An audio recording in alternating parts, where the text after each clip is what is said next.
Coming up on Chasing the Natty, we are live from the Hudson Grill here in Sandy Springs, Georgia, where some of your favorite CFF players and our local friends are gathering to participate in the first ever college fantasy football Tadpole Bowl. We're going to discuss the contest, how it came to be, how you can participate, and what kind of strategy you can expect to incorporate in the newest nationwide college fantasy tournament. All of that and more coming right after this.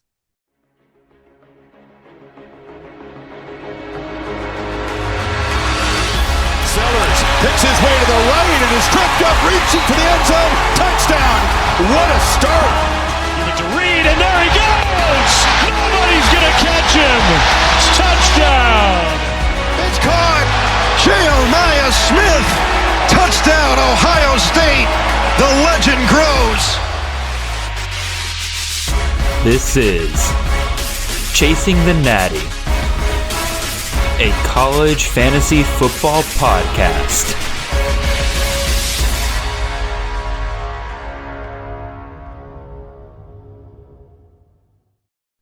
All right, welcome in everyone. This is Jared Palmgren, host of the Chasing the Natty podcast. Hope you guys are having a wonderful ride to your work on this Monday morning. We are the College Fantasy Football Podcast on the Campus to Canton Podcast Network. You can find us on all of your podcast feeds and on YouTube every Monday morning during the off season at 6 a.m. sharp. If you want to support the great work we do here, head on over to campus2canton.com. Subscribe there to any of our phenomenal tiers. We got content ranging on all sorts of college football games, whether that's CFF, Devi, C2C, College IDP, College DFS, Underdog Best Ball, Tadpole Bowl. We got it all. If you play it, then we've got content, whether it's tools, rankings, pretty much everything you need to succeed. In fact, right now, if you want to save a little bit of money, you can use promo code NATTY, N-A-T-T-Y, to get 10% off of our yearly membership. Again, that is promo code NATTY, N-A-T-T-Y. You can't do that. That's totally fine. You can just show us some love by leaving a like, comment, and subscribe on the YouTube side of things. If you're on the podcast side of things, leave a 5-star review.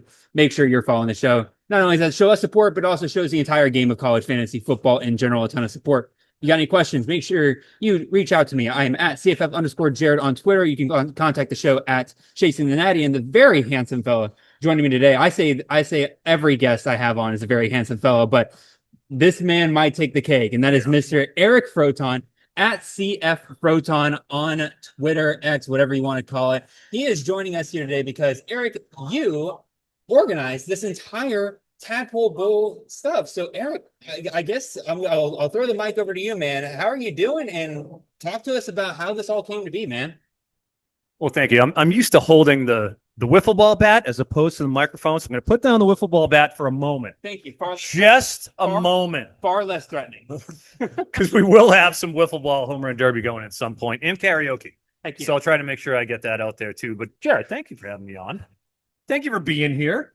Here in Atlanta. I know we'll get another C2C member, Mr. Chris K, eventually. Absolutely. When he graces us with his well-coiffed presence. I love K's hair. What a vocab word. Incredible hair on Mr. K. You know, he was wrong about Jonah Coleman. He said fade Jonah Coleman. I'm gonna make fun of him today about that. He's got 2 kids now. How much longer do you think he has that hair? Oh, you're right. I don't know. I say that as somebody who's already losing my hair, and I have 0 kids. So, okay, don't worry. We just take every follicle we can get. We just try to hang on to the best we can. You got the most luscious hair over there. I don't want to hear from you. Dude, I got power alleys just like the rest of us. You know, we all have receding hairlines. But that being said, I did want to point out, Jared looks like he's way taller than me. We're the same height. His torso is just so much longer than me. I will fully admit that Eric. I feel fully admit that Eric is actually taller than me. You got me. This man's got legs for days. But we're obviously having fun. I apologize because I've completely forgotten the question. Tadpole. Yeah. Oh yeah. So the Tadpole Bowl. We'll get on that. Obviously, I've been doing a lot of the events that go around. Be it as we've been doing the expo. Yep. I also go to a couple of the Scott Fishbowl events each year, so I get to see Scott there. Sometimes, go and hit the Senior Bowl. So I try to get out and see as many people as I possibly can. I always see Scott at the FSGA, which, we'll have that draft coming up soon as well. I have to get on that. Former FSGA, the inaugural FSGA champion, Jared, you didn't bring the ring? I did not bring the ring. I should have brought. I should have brought the ring. I should have brought the ring. Dude, you took some amazing pictures with that ring. Appreciate it. I can thank my very artistic girlfriend for helping me put those together. Your girlfriend is awesome. Fiance? Fiance, you're right. Come on, right. Jared. I've screwed that up so many times. I got it right. I hope she listens to this and she knows that Proton is paying attention. She's worse than I am about it. Sorry, all right. We got to get back on. We're getting off the rails here. I don't get to see Jared all the time. I'm excited. Like this is what people want to hear. They want to hear us ripping each other for literally anything under the sun. For our picks later, I'm sure we'll get some of that too. Some ribs. But yeah, so to bring it all back, I would go to the FSGA stuff. I go to the expos, various other events. Scott Fish Bowls, obviously, we're here. I go there to Los Angeles every year. And last year, Scott was like, hey, I might need a little help, setting some of these things up. The FSGA was in Boston, so I went, did the Boston one last year, did the LA one, of course. I think I did one more. And each time I'd see Scott for the past 3 years, just needle him a little bit. Like, Scott, college football. We could do a college one. And that's how the Tadpole Bowl came about, because we were goofing around. I think some libations were being served, not to me, because Jared and I, not drinkers. Nope. Believe it or not. Yeah, no, we're not. We're unfortunately. I think we're going to go out and get crazy tonight. That's just not our deal, Jared. No, not at all. It's not our deal. But there were. I remember talking with him. We were goofing around, and he was like, "Well, what are we going to call it?" It's like, "Oh, I don't know. There's a fish. Like no." And Scott himself said, "What about the Tadpole Bowl?" I was like, "Done. Lock it up. Done. That's it. It's the Tadpole." I prefer the Guppy Bowl. I don't know. It doesn't rhyme. It doesn't. That's what makes it so hard to say sometimes. Tadpole Bowl. Tadpole Bowl. No, you're right. You're right. But the thing is with the Guppy too, right? And there's an overarching theme that we want to get to. We're not just stopping at the Tadpole. You're right. That's why the Guppy, right? Where do we go from the Guppy? We go to the fish, but we need to go somewhere else. Mm-hmm. We need another level. So we're going to be the Frog Bowl at one point? It's going to be the Frog Bowl at some point. That's right, Jared. You get it. I know I can't put anything past you. But yeah, the idea is we get this rocking. We get it up to whatever the acceptable number is that kind of Scott says, all right, we've got enough here. We've got enough interest on the college side to where then we take the Scott Fish Bowl, whatever their scoring system is, which are scoring system's wild for the NFL. We kept it pretty. We're trying to keep it reasonable. I thought we were going a little wild with the return kicks and everything. No. Then like Heath Boyd's here. I don't know if any of y'all talked to him on Twitter and everything, but he was telling me about how like the Scott Fish Bowl this year has it's like 2.5 points per reception and across all positions. Yep. And then it's like an extra point for the tight end as well. So tight ends are getting 3.5 points per catch. And you guys already know me. I'm not the biggest fan of PPR just in general. Yep. Yeah, so like me listening to that, I'm about to have a stroke over here. Like, why spamming points? Why score yardage at that point if every catch is going to be worth 35 yards for a tight end? Like that doesn't make any sense. I know it's kind of wild. It is wild. Anyway, but speaking of the scoring, Proton, let's talk about the format of this draft and everything. Some people maybe they don't know what the Scott Fish Bowl is in general and everything, but maybe they're familiar with like the underdog. But correct me if I'm wrong. Basically, what's going to happen is we are all being divided into smaller leagues, right? 12-man leagues. We're in the Atlanta division. This is the Georgia Bulldog division. Georgia Bulldogs for you. Jared. I appreciate that so much. It is, over the Nats, the Techies, who are actually in Atlanta. We got Heath has his Georgia Tech. He does. Sure on. He's coming. He's coming for you. I wasn't repping the brand today. You got to rep the brand. We're all making sure we get a little bit. It's college. As long as we have something college related, you're good. You're good. So basically, like everybody we put into smaller pods and everything like that. There's different teams, there are different divisions, right? Like I know we got a Penn State division, we got a Alabama division, all that stuff. Is it the top one or two teams at a certain point in the year then get placed into one large league? You'll have to tell me what week that is and everything like that. But and then from there, it's one giant playoff until there's one champion. We actually, I just talked to Scott yesterday about this. We want to make sure we got this all completely squared away. And he was looking at the API with Fantrax and what their capabilities are, what he can do, what he can't. And his thing is like for year one, we want to make sure that everything is as smoothly as it can go. We don't have any API issues. I don't even know what that means. Mm-hmm. He says API, whatever that initialism is. So whatever it is. That's just to talk for. We don't want any glitches. Yes, exactly. So I talked to him yesterday, went through it, and his opinion was that we should take the scores and just those are the scores. And instead of having the like a playoff situation, like it would be 12, 13, 14, like underdog does, we're just going to do straight up, no playoffs. Okay.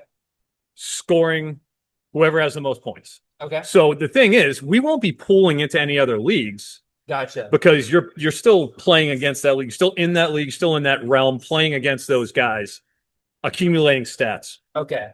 It's going to be points, though. Gotcha. So points accumulated, whoever it's going to be all year long. Okay. So it is in essence sort of best ball in that realm because there's no playoffs. You're still competing against everybody else. Competing against everybody else. Yes. Everybody's competing against everybody else. It's about getting the most points. So and it's not going to be a playoffs. It's going to be cumulative the whole year because we figured year one, we want to have the person that did the best. Mm-hmm. And I want to have somebody go and dominate for 11 weeks. And then week 12 comes and he has you get a bum bye week. Yep. And you're out. Yep. So we talked it over. We went through it and we're just going to do with the full cumulative as opposed to going with the playoffs. Now, if that's something next year that everybody decides, all right, that was okay, but we'd rather have the 12, 13, 14 playoffs similar to the the underdog. Well, that's fine. But at least it helps to make it easier year one, easier on Scott for him to do all that stuff. And it just makes us, uniform. Perfect. Essentially what we're doing. No, that makes sense. It kind of simplifies things week one or for year one and everything. And for everybody out there, it's just win your division. Just get the most points. Just get the most points in your division, and you're pretty good to go from there. Now, a question I've gotten a lot from people is best ball or are we doing setting lineups? Setting lineups. So we are setting lineups. You have to set a line. You have to make a commitment because we got 25 bench spots, or we have 25 total spots. Transactions. Are we transactions. We got waivers, there's waivers, absolutely. Perfect. Transactions, waivers, set your lineups. The only thing is, as stated, it's going to be the cumulative points that you accrue all year long. And whoever accrues the most points all year long, they win. So that's really kind of what it came down to. Just we want to make sure that who gets the most. We don't want somebody scoring the most and then getting screwed into free for all. Understood. All right. And I think that answers a lot of people's questions about exactly what the format of this is going to be. But then people are going to start asking lineups. You just mentioned setting lineups and everything like that. What kind of lineup are we looking at? 2 QBs, as is customary in college football. We have to have our 2 QBs. Absolutely. We're not NFL. We'll never be NFL. Super flex no super flex. None of that. We're getting 2 QBs. Get 70 teams to pull from. Mm-hmm. So, make sure you have your buys situated. 2 running backs, 3 wide receivers, 2 swings, 1 tight end. Cool. That will be the format. So we want to make sure that you can't just have 1 swing. We got to have 2. No, for sure. Got to have 2, and I want to make sure we're getting as many guys as we can, but you want those 3 wide receivers so you can't just spam the running backs. We want to have a little bit of balance. No, for sure. And speaking of balancing the positions and everything, obviously then scoring comes into question and everything. Yeah. The 2 big things I think people need to know about these kind of Tadpole Bowl drafts are, because you set it up, we have 6-point passing touchdowns. That was going to be as is customary. That was going to be a non-negotiable with you running this. But then the thing you kind of threw in this year as kind of the twist, and I imagine this might change each year, kind of switch it up each year, but you wanted return yards and return touchdowns. I know in my league, I try to push for at least return touchdowns, but you wanted those yardage and everything. So why don't you explain to people how that scoring is going to work? Sure. And we'll start off with the touchdowns. As you know, I believe in touchdown equality. Mm-hmm. All touchdowns are created equal. All touchdowns are 6 points. If you are part of a connection on a touchdown, you deserve that 6 points. Quarterback is the hardest position to play in all of sports. Get people murdered, for Christ's sake. Mm-hmm. We need to not water down QB scoring, in my opinion. All right. So it's the most important position in all sports. That's where I'm at with that. With the kick return and punt return yardage, I just felt like we wanted to have something that makes it a little different from just the standard rank and file college leagues. Sure. The Fish Bowl itself is known for being not just creative, outlandish as we stated with their the way that they do all this stuff. You don't even have to have a QB this year. Do you know that? Really? You don't even need there's no QB spot. Well, that's right. There's only super flexes in only in super the flexes pros. right in flexes, right? Yeah, There's no wild. There's no actual spot. Yeah, Crazy. Everyone's just drafting 10 running backs in the first 10. It's crazy over there. But while we wanted to be, outside of the norm, at the same time, I didn't want to go too buck wild year one. No. With some of that crazy scoring like that. Oh yeah, we just have no QBs. I mean, that's year one we wanted to keep it fairly do when we're 10 years into 10 years exactly. This is year 15 for Scott Fishbowl. All right, they can get ultra creative, but we don't have that luxury yet. We want to make it as accessible as we can for all the new people who are coming in, because that's really the impetus is we want to make sure we're getting as many people as we can into the greatest fantasy sport known to mankind. It's not even close. Yep. So that's what was important about that is we want to have some quirks and return yardage. It's still production. It's not like we're just gassing something up, like making something crazy or making something, artificially low. Gotcha. They're producing.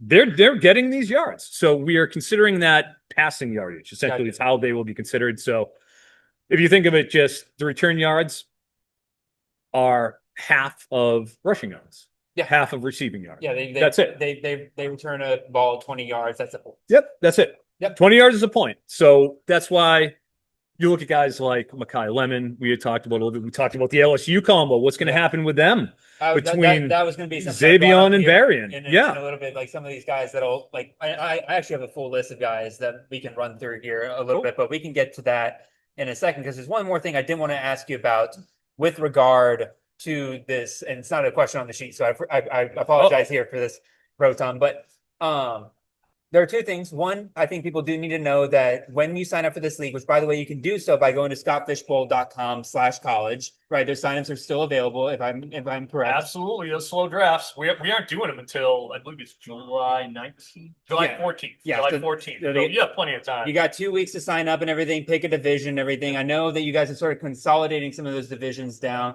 to make it more clear to people which ones still need people and everything like that. Yeah. So be on the lookout for that. The other thing is that there is a $25 donation that is mandatory to be a part of the league that goes to charity. It's not just Fantasy Cares. Fantasy Cares. This is not just filling Scott Fish's pockets or anything like that, right? No, this is it's going towards a good cause. But but then people might ask, besides clout, obviously for winning such a huge tournament and everything, is there any kind of prize associated with this league? In terms of the prizes, because of the way it's set up, I guess it's not something you can do that you can really give out prizes. I will talk to Scott and be like, dude, can we do something? Yeah, spiff out the winner. Is that cool? Can we do something? So, I mean, if it's up to me, even if it's not a cash prize, like a trophy or like a belts are all the rage at the college leagues. The prizes I would give out if it were on my own volition, I would be given a lot of prizes. But that is unfortunately it's above my pay grade when it comes to that. But fair enough. It is, if you bring up a great point, and I'll talk to Scott and be like, I'm sure we'll have something for the eventual winner. That's a big deal. Yeah, exactly. That we'll want to spiff them up for something. Yeah, exactly. Again, obviously, the goal of this league is twofold. One, raise money for a good cause with Fantasy Cares. And then two, introduce a lot of people to the game of college fantasy, right? Yeah. But at the end of the day, this is a sport that requires a lot of research, a lot of time. And so when, if you win a league like that, right, you're going to want something to remember it by. So you will be goated. You'll be goated. You'll be goated. You will be goated in the college fantasy community. You are it. So, and I will be singing your praises from the rooftops here in Atlanta or wherever I happen to be.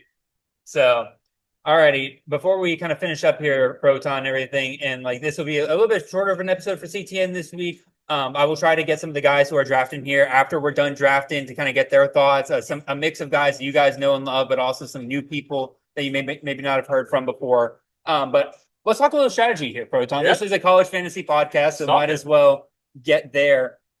That's the scoring here, right? 6-point passing touchdowns. Guys that come to mind for you that benefit from that, right? That you want to see more people take shots on because you feel like they're not nerfed anymore because of that scoring. Well, right out of the gate, Garrett Nussmeier immediately becomes much more valuable than he is in the 4-point Agreed. Passing touchdown. It's just that simple. He doesn't run, but my God, can he distribute the ball? And we know what LSU wants to do. Yep. And what they've done, and they're going to be hucking the ball around. I think that right out of the gate, Number one, it helps him. To somebody else, I would say Baron Moore. Okay, good Texas call. Tech. Dude, he's gone in like I think I got him in round 22, roughly, of the last champion series, which is 4-point passing touchdowns. Doesn't run at all. Yeah. At all. But Texas Tech scored 37 a game last year. Yep. They threw for 300 yards a game. They don't have It's like 290s. They don't have Taj Brooks anymore. They don't have Taj Brooks anymore. They have Jacoby Williams, who's small and athletic and fast, which they want to get out in space. Yep. Obviously, you got Quentin Joyner too, but like you have that dual-headed, two disparate styles and competencies. Where I don't see any reason why you wouldn't be throwing the ball to Jacoby Williams. Morton doesn't run all the time, but he does get a lot of those goal line carries as well. Trust me, Taj Brooks. Taj Brooks people will tell you the last 2 years he's been very frustrating for them. He will cash those in on the goal line, but he's not out there running between the 20s and accumulating yardage. So another Big 12 quarterback that comes to mind for me is Josh Hoover. Absolutely. Josh Hoover over there at TCU. They don't have really an answer in that backfield right now. They got a committee approach right now that I think is like maybe if a guy gets hot throughout the year, we can see a guy emerge there. But like right now they got like Nate Palmer. Yeah. They still have Trent Battle still there. Devorian Barnes comes over from UTSA. A lot of interesting names, but nobody really stands out. That tells me that Hoover's going to be the center of that offense, and I think he'll absolutely benefit from 6-point passing touchdowns. I absolutely agree. I'm aghast that I didn't mention the great Josh Hoover, and gosh, he is at the very, very tippity top of the guys who Another one I'm shocked you didn't bring up is our boy Carson Beck. Of course. At Miami of Ohio, right? Again, he'll run for maybe 150 yards and stuff like that, but most of his damage is going to be through the passing game. And Miami has worked their butts off to try to get him some receivers around him this year. I mean, CJ Daniels, I think, is the safest bet for college fantasy this year. I'm sorry, I should say that again. The safest bet among the Miami wide receivers because we know exactly what role he's going to play in that offense. Yeah. Versus like that slot receiver position is wide open right now. I mean, Malachi Toney is a true freshman that's getting some buzz there, but Keelan Marion is a guy that can move around all over that offense. Like, I'd love to see Marion take that job. It'd be great. We know he's going to be returning some kicks. I was about to say that he was BYU's guy, and he was damn good last year. Like if you can get him in that slot role for Strepo, you get him out there, maybe catches in 400, punt / kick return yards, brings one back. You've got somebody who's worth having around on your roster for the Tadpole. And then on top of that, if he gets that slot position there in Miami, he could be seeing 100 targets, and we are good to go. If that is perfect for us in college. Get a little bit of everything out of that, and you can get them round 20 plus. Exactly. Speaking of more guys that'll benefit from that return yardage and everything, I think that's the thing people want us to talk about probably more than anything because they're like, yeah, we know the guys that pass a lot are going to benefit from 6-point passing touchdowns. Tell us about these returners because most of my audience probably have never opened up a return kick or a kick return page for stats in their life. Right? Exactly, right? And we had talked about this a little bit off air, Jared, and I am very curious to see what Kansas State does with Dylan Edwards. Yep. Dylan Edwards returning not just kicks, punts and kicks, doing everything last year. Yep. I know they got shoeless Joe Jackson, of course, number 2, Antonio Martin coming in there, to serve as depth. Mm-hmm.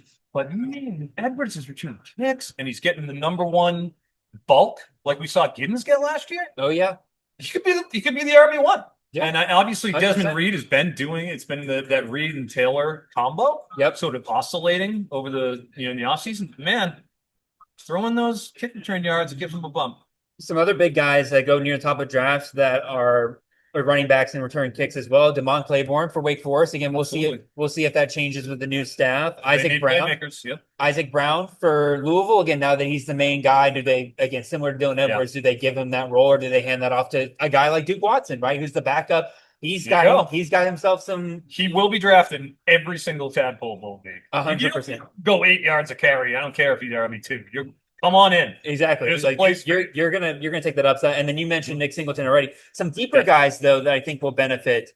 Peyton Jones at Duke. Again, not entirely sure what they're going to do with that backfield, but Star Thomas got a ton of workload last year. Peyton Jones seems like the main guy to at least lead that backfield. I don't know if it'll be a workhorse role, but he'll get those return kick yards as well. So even if he's not the lead, or even if he's not the workhorse back, he should still make up for that with some kick returns. Davin Booth out of Mississippi State. Devon Booth, absolutely. Yep. Dude, he doesn't even get drafted in some of these 30-team best balls. People keep taking Fluff. They take Fluff. And again, I love Fluff. Don't get me wrong, but like Davin's a veteran, man. It was real good last year. He fought like hell to get back on that team this year, so I feel like they're going to give him a lot of love. 1,000 total yards last year, 10 touchdowns, and he returns kicks and punts. He's just no. Fluff Bothwell is going to come. He's going to shove him aside. That's one of the things in this offseason I just don't get it, and I think Booth is going to get his due to a greater extent because of the kick return yards now with the Tadpole. But great point. And then one guy that is I think is a clear RB2 for his team this year, but he'll run enough. And if he gets the kick return opportunity still, he'll be valuable in this league. And that's Noah Whittington. At running back for Oregon, right? Again, obviously Mekhi Hughes goes off really early in drafts, but I think with Dante Moore at quarterback and then really having not much experience at receiver, they're about to run the hell out of that ball. And that means that probably there's a chance that both Mekhi Hughes and Noah Whittington are fantasy relevant in a ton of weeks, right? And then if you take the RB2 in a run-heavy system and give him kick return opportunities, I think that he can absolutely make up for that and be a fantasy asset for a Tadpole Bowl style draft. Look, it's not like it's without precedent for Oregon to have multiple running backs that are worth rostering. You get the Michael James / DeAnthony Thomas era. Yep. They had their two explosive playmakers. They will get you on the field. And it's not like Mekhi Hughes is huge and he's going to be a bell cow back. He's going to be running 270. He's not getting 270 totes. He'll get his two. But Whittington he's entrenched. He's a veteran of that program. He's been following that offensive line, or is it offensive line or running back coach? I can't remember. One of the two. Like he knows that system back and forth at this point. You're right. Mekhi Hughes probably locked in for 200 touches. I think that Mekhi Hughes could absolutely be behind him there with about 140, 150 potentially. Like you're right. I mean, we don't know. He's coming in. Like you said, and injuries, these are running backs. Oh, yeah. You want to have Noah Whittington on your roster. Oh, if Mekhi Hughes goes down, Whittington instantly becomes a fantasy valuable asset. Top 10 every week, matchup-proof starter, 40 points a game offense. It's a dream scenario. Exactly. And like you said, you also have the kick return yards, that he cashes in. Great ball. Let's go wide receivers here. Some of the big names I'd say at the top that people may have already known about. I know Bacon Fueled, Elliot Mays did a fantastic graphic a couple weeks ago. Y'all, should follow him at Elliot Mays on Twitter. Absolutely. And you can check out his graphic where he kind of listed some of the big names that return kicks and some of those big names at the top for wide receiver. Antonio Williams out of Clemson, right? I've been a bit more down on him this year compared to a lot of the industry, but I think in a league like this, right, where whatever I feel about him getting shares compared to TJ Moore and Brian Wesco, he'll make up for that with him still getting that kick return duties. Mekhi Lemon's probably been the one I think most people really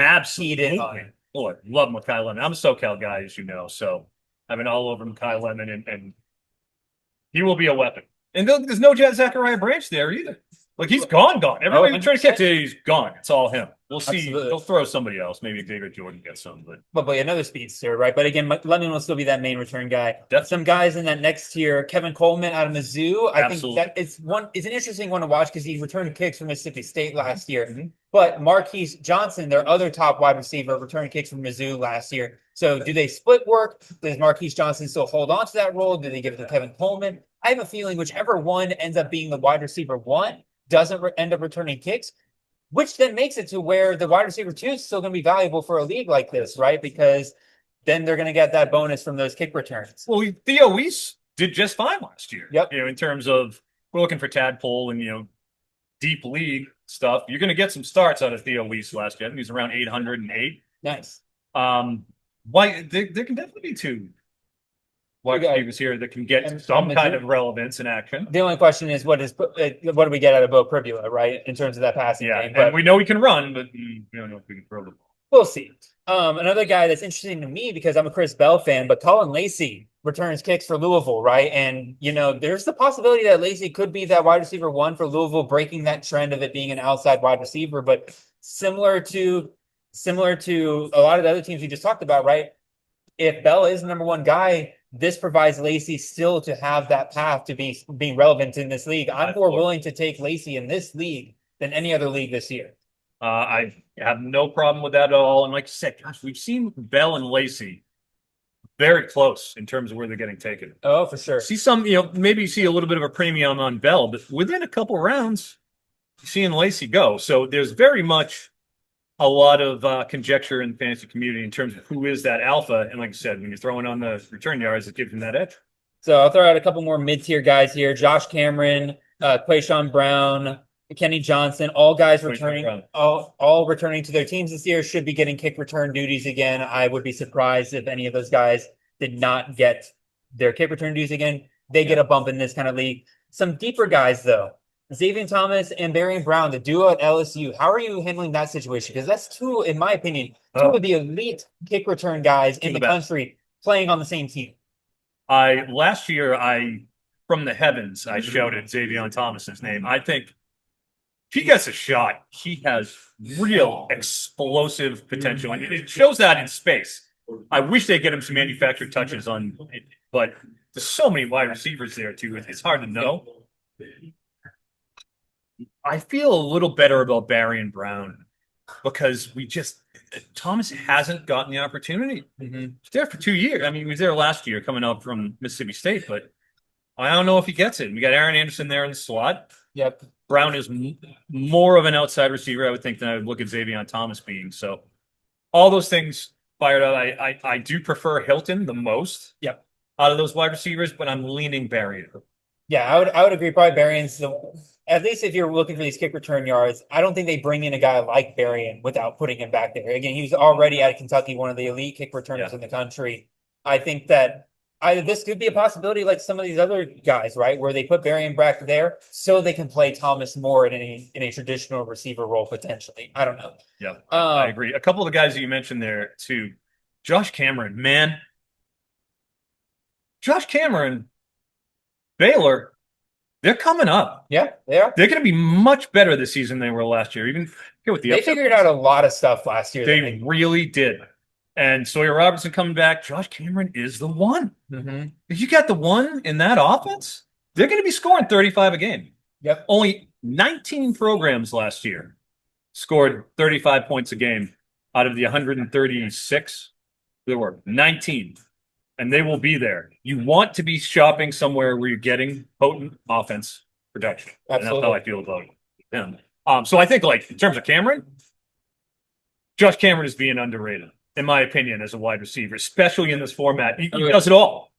Just he had 750 yards last year doesn't mean he's going to have that this year. I think he goes up. Potentially.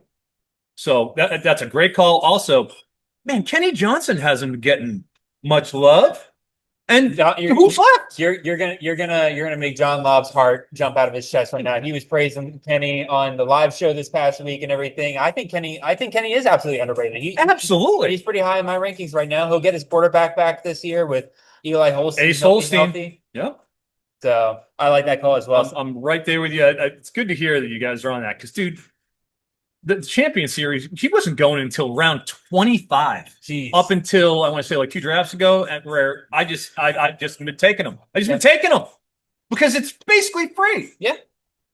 What's the real difference between a round 21 and a round 25 guy, right? Like if you love the guy, take him in round 25. Doesn't matter if he's typically going in the last 5. Especially with wide receivers, because like you always can wait a little bit on those wide receivers. You want to get.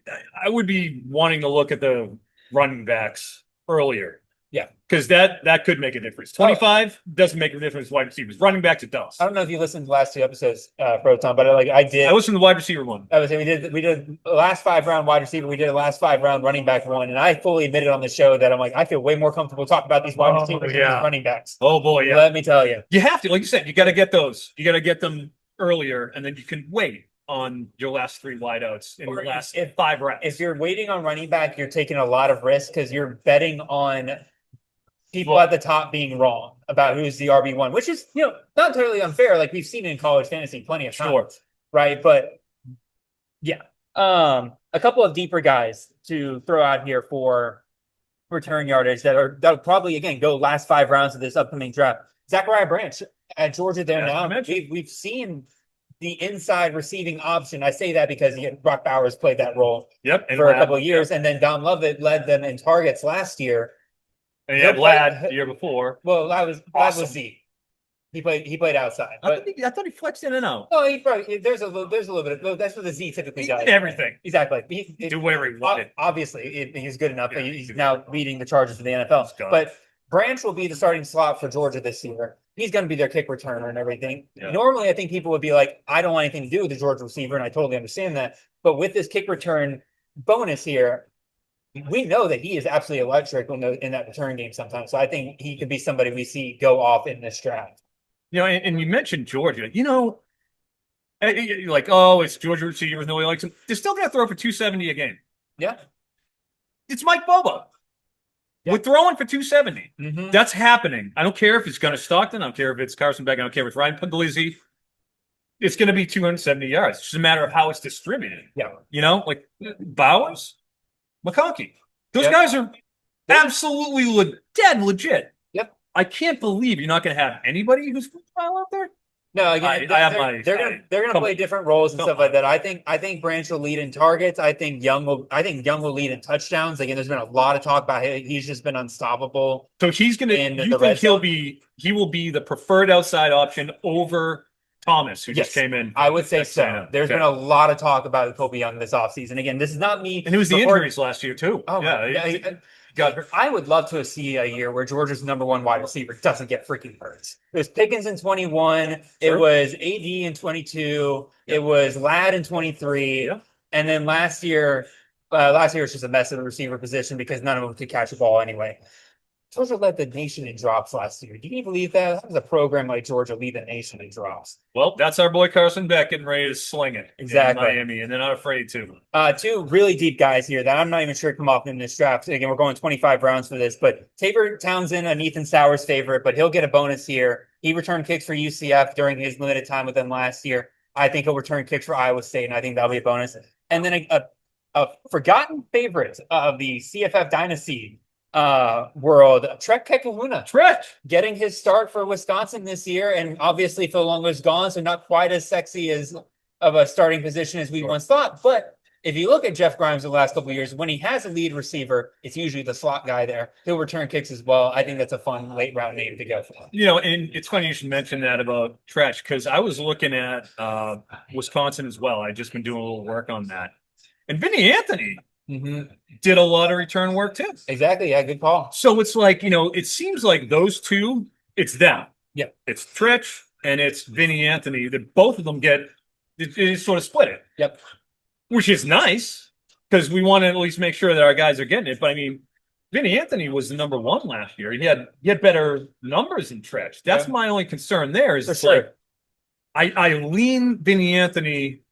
He plays that outside position as well, right? So he doesn't need as much targets. Yeah, I know it's the Grimes effect. Yeah. That is a good point too. But like both of them, I think, based on what they're going to have higher floors. The other thing, we're down in those 20s of rounds we're drafting, both offense. Yeah. Other thing I'll point out is that Billy Edwards is starting for quarterback. Billy Edwards is going to cap that outside passing game, I think, a little bit. Well, but it can't be worse than what they were throwing out there last year. It was bad. You're not entirely wrong. Like 2 games out of Van Dyke, and then it was over. If they could get a transfer quarterback that survives more than 2 or 3 games, I think Wisconsin could actually have a lot of fun sometime. Well, because the QB they had too, because it's bothering me, but he was so bad. Tanner Mordecai. No, it wasn't Mordecai. It was last year. Yeah, he threw like 4 interceptions in the spring game or something like that, right? That was Mordecai. I thought it was last year. They had somebody else who was just like, they had a younger guy who came in, and it was Braden Locke. Yes, it was Braden Locke, and it was literally dubbed the Braden Locke interception for props purposes because he threw so many. He threw on every single 2 some games, sometimes 3. He was so bad. I just took it every single week. And it literally took him a month to figure out you can't be giving 2.5 to 1 odds on Braden Locke throwing an interception. Absolutely. Because he does it every week. So just by addition by subtraction, I think they got to be a little better. You would definitely hope so. But again, they got the young duo in the backfield there between Darian Dupree and Dylan Jones. I think that they're going to ride on a lot. It's very interesting dynamic there. We should see the Oregon transfer thing going on. Do you have a preference there?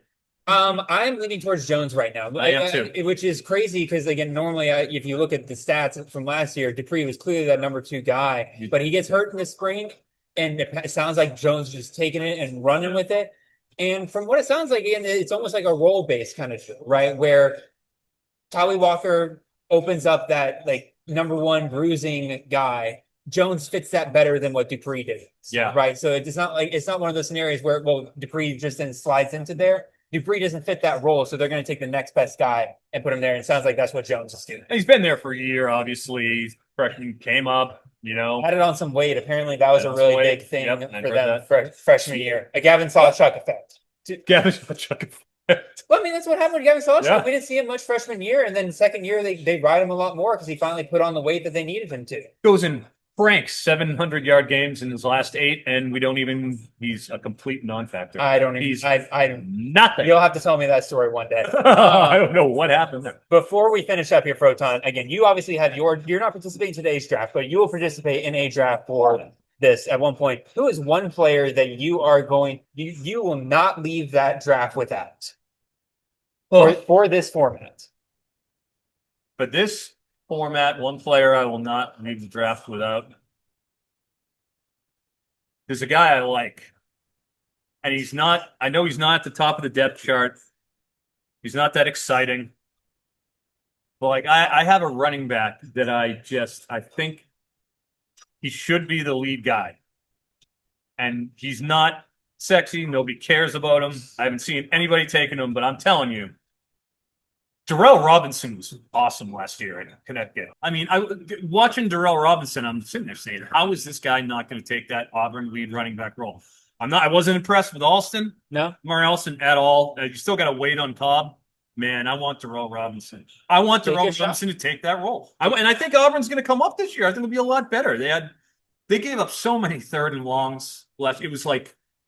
It was an epidemic for them last year, and just bad, poorly timed turnovers. You can't have it. Peyton Thorne just had a knack for it. It wasn't last year, but it was the year before. But still, the what was it, 4th and 31 or whatever from Jalen Milroe to Isaiah Bond to end the Iron Bowl, right? It was an epidemic for them. And it started there. It just kept all season long. They kept doing it, but then in the second half, they got better. Those last 4 games are better and better and better. And I think they're going to be damn good this year. I think they win 8-9 games. I know I'm no up on Auburn, but I want Darrell Robinson. I want the Darrell Robinson bell cow Auburn. That's what I want. I think he can do it. I think he's SEC caliber running back. I think he should be an NFL back.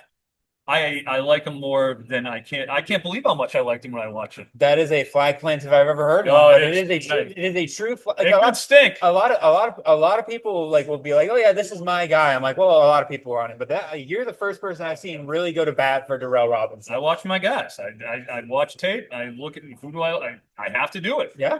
The guy I am most interested in, I think I will not be leaving today's draft without, or at least for later on, right? Because I know we're only doing 10 rounds today, but Anthony Evans, former Georgia wide receiver going to Mississippi State. He's reuniting with Jeff Lebby. He loved Jeff Lebby coming out of high school. Georgia fought tooth and nail to have to pry him away from Jeff Lebby. Comes to Georgia. Obviously, things didn't really work out as well. He did return kicks for Georgia. He'll go to Mississippi. I think gets that slot position that Kevin Coleman benefited from last year. Drake Stoops benefited from the year before. And he'll probably return kicks for the Bulldogs as well. So I think that is going to be my guy that I'm targeting for this draft. No argument here. Excellent call, my friend. All right. And as a reminder, he's not that much taller than me. He just looks like I really do look like a giant compared to you. Twice as me. Like I'm crushing. So, all right, Proton, man, it has been a pleasure seeing you here today. Glad I could bring you on here to talk about this and everything like that. Look at those guns. I got the hype, but I don't got the guns like you do, man. But again, glad you come on here to talk about the draft, talk about the league and everything like that. I'm glad we just pal around with you, man. You're awesome. So what are you working on, man? Again, obviously you're working with Fantasy Points now. You guys are doing awesome work this year and everything. But what kind of other stuff is Froton specifically working on? Well, as you can see here, making sure I'm repping Fantrax, who's doing all the Tadpole draft, does all our draft, period. Yeah, exactly. But, I want to make sure they get their love out here because they deserve it.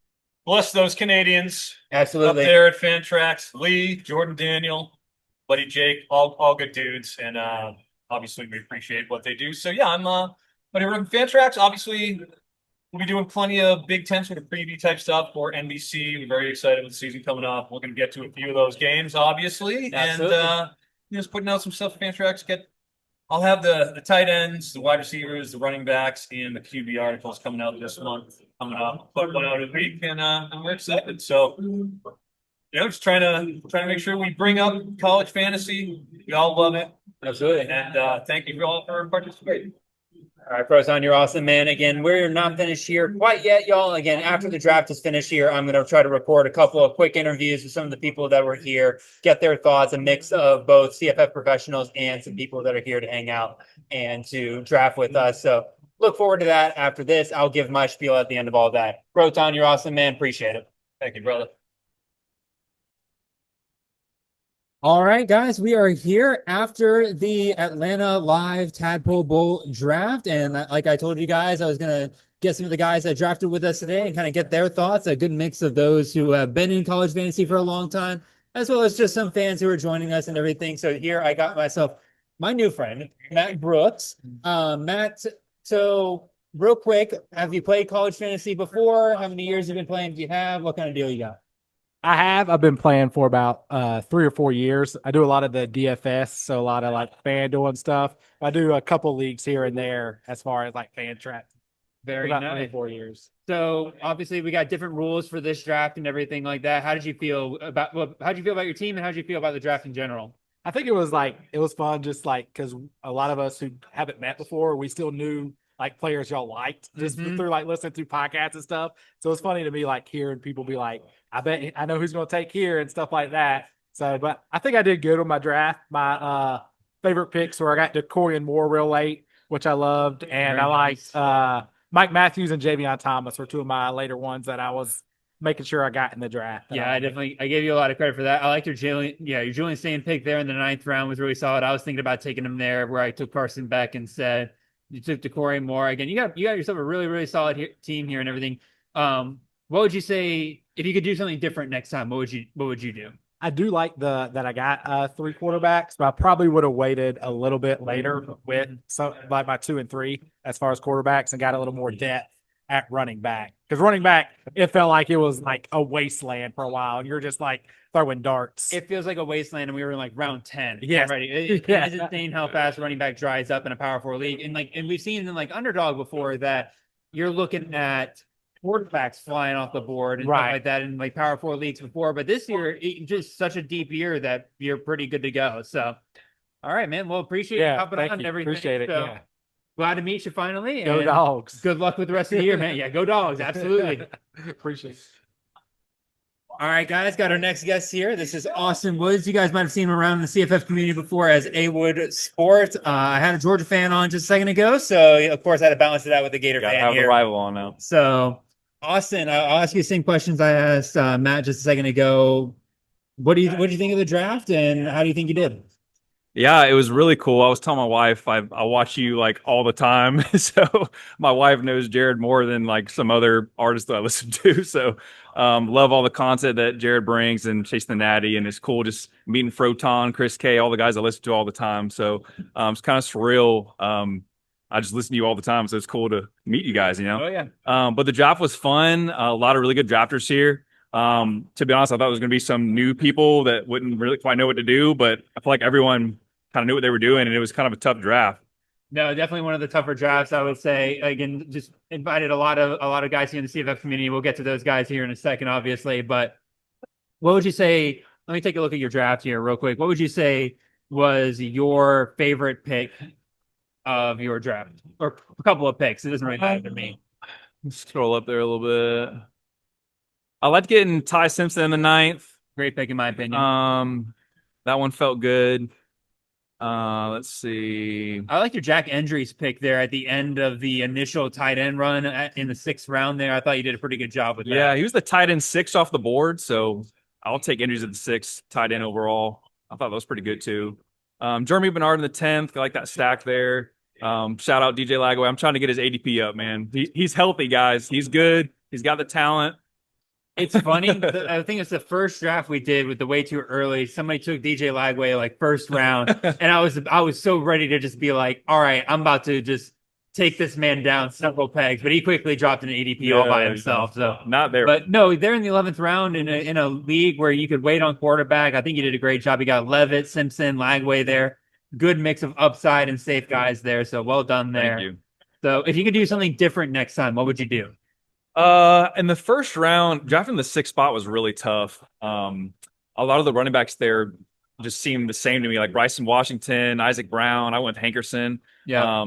Part of me is like, shoot upside for maybe a Lenoris there, or even try for Ryan Williams like you went at. Yep. Just go for a high-end receiver because that 6th spot was tough. I would have preferred other spot. That's the only thing I may would have changed is to start off a little different there. All right, absolutely, man. Well, thanks for Jared. coming on to the show. Thanks for joining the draft with us. It was a fun time, It man. was awesome. Nice meeting you. Yeah, looking forward to seeing you around because we live very close to each other. I know. Yeah, we should like grab some coffee one time. Yeah, I'll Lunch or- grab your number before we leave here. Yeah, sounds good. Awesome. See you, Jared. All right, guys. I'm with Heath Boyd. I just had a Florida fan on, so now I got to get another rival fan on here with Heath here. He went to Georgia Tech. Did you go to Georgia Tech or you just a fan? No, I went to Georgia Tech. You measured. Mechanical engineering. Well, that sounds about right. I majored in civil engineering, and so of course I Well, fake engineering, we call it. No, I know you mechanical engineers think we don't actually like really can.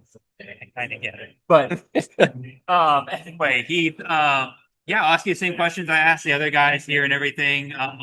What did you think of the draft, and how did you think you did? I mean, it was a blast. So I think I'm the only person that drafted back to back. So I had an NFL draft and then a college draft. It was fun drafting all day. Way more efficient on the college side. Went way faster. It was fun. I think I did good. Can you show me my team so I can remember who I picked? Right here. Yeah, just waiting on receivers, I think was the right play.